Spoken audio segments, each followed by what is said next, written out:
u Valinu. I interesna staza. Kozija patek.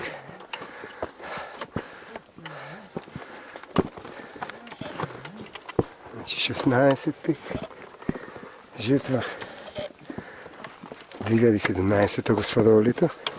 Iskačivanje na lim. Prekrasna patek. Kozija patek.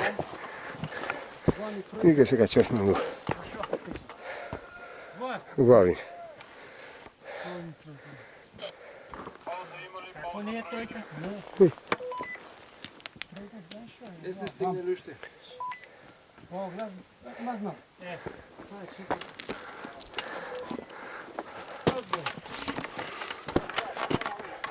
Zevze, pozdravu.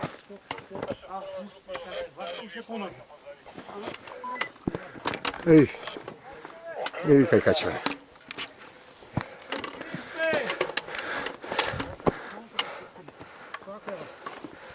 Na 2400 metri smo skoro, otprilike, nadmorska visina.